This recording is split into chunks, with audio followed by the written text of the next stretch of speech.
Chapter 18. Minley followed the boy through the maze of streets and alleyways for what seemed like a long time.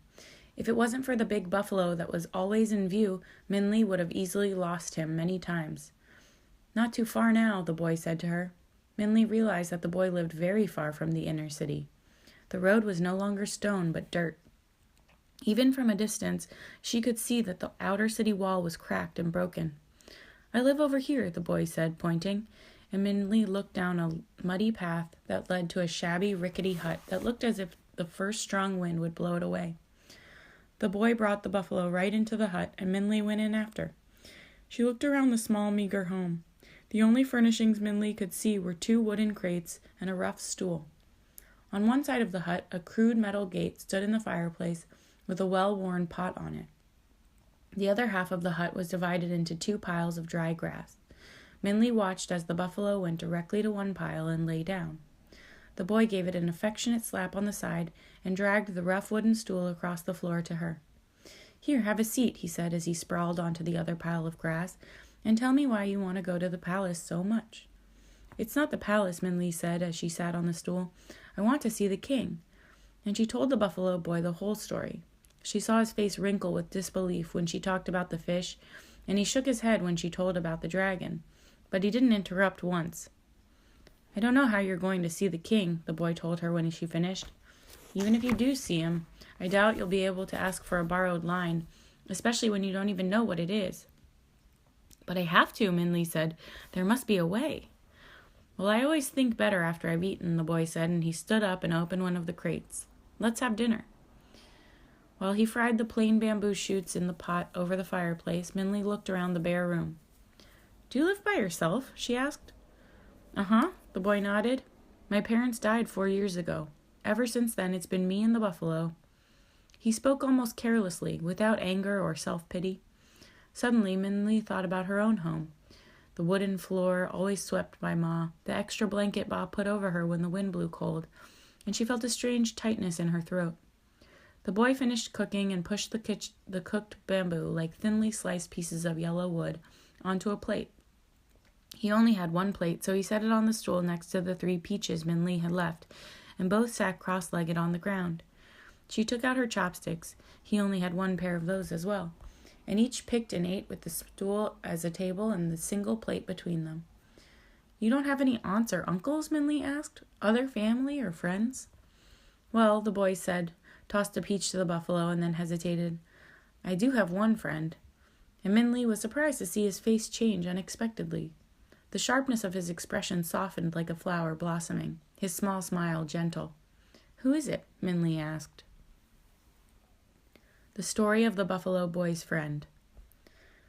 "Sometimes, during the hot summer days, there's not enough water for my buffalo, so I like to take him out of the city into the surrounding forest to drink in the stream there. One day I brought him to the forest, and he kept pulling and pushing me away from the stream. No matter what I did, he refused to go in my direction, so finally I just let him lead the way. And he brought me to a part of the forest I had never seen before, a part I don't think anyone from the city has ever seen before. The trees seemed to reach the clouds, the green grass felt like a silk blanket, and there was a lake of clear water so pure and clean it looked as if it were a piece of the sky. But the most beautiful things there were the 7 girls swimming in it. But when the girls saw me and the buffalo come through the trees, they screamed. They jumped out of the water, grabbed their robes, and ran away. They moved so quickly it seemed like they had all disappeared into the sky. All except for one, that is. One girl stayed in the water and stared at me with scared eyes. Her hair floated around her like a midnight halo, and her white face looked like a star in the sky. "Hello?" I said. You're buffalo," she said, and her voice was like flute notes in the air. "He's sitting on my clothes." "Oh," I said, and I quickly pushed him over. On the ground, crushed and a little muddy, was a blue silk dress. As I lifted it, the softness made me ashamed of my rough hands. "Here," I said, bringing the dress to the edge of the lake. She looked at me, hesitating. "I won't look," I said, and I placed the dress on the ground and walked a bit away with my back turned. I heard her slip out of the water and heard the rustle of silk as she put on her clothes. "Thank you," she said. "You can turn around now." And when I turned around, a girl was smiling at me. She was my age, but she was prettier than any girl I had ever seen before. Even paintings of princesses were ugly compared to her. I didn't mean to scare you, I said. My buffalo was just thirsty. I guess so, she said, and she laughed like tinkling bells as we watched my big, lumbering buffalo make his way to the water. I can't believe my sisters just left me like that. I'm the youngest, too. They're supposed to watch me. But I'm glad they didn't, because now I can talk to you. Tell me all about you. Does your buffalo go with you everywhere?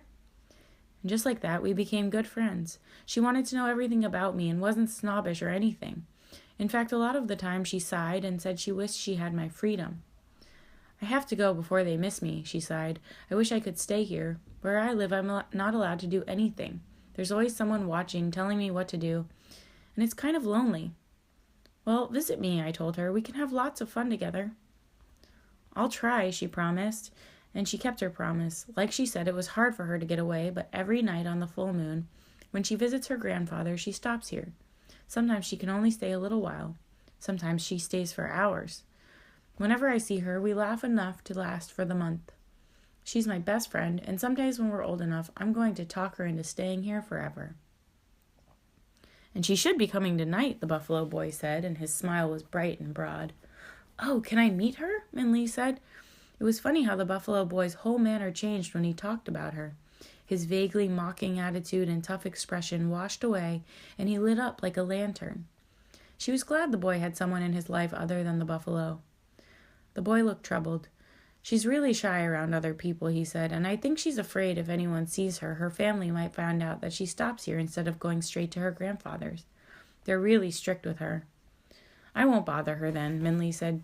Do you want me to leave? No, you can just stay with the buffalo, he said. She told me last time that this visit would have to be fast anyway. She was behind on her work, so they will expect her back quickly. Work? Minli asked. What does she do? She weaves and spins thread, the boy said. That's what she brings to her grandfather when she visits. Thread that she spins. Hey, I know. I'll ask her how you can see the king. She'll know. How will a weaving girl know about the king? Minli asked. Does she live in the inner city? No, she lives far away, the boy said vaguely, but she knows a lot of things. Minli shrugged. It didn't seem likely to her that a friend of the buffalo boy would know how she could see the king. But as she didn't have any ideas of her own, she would hope.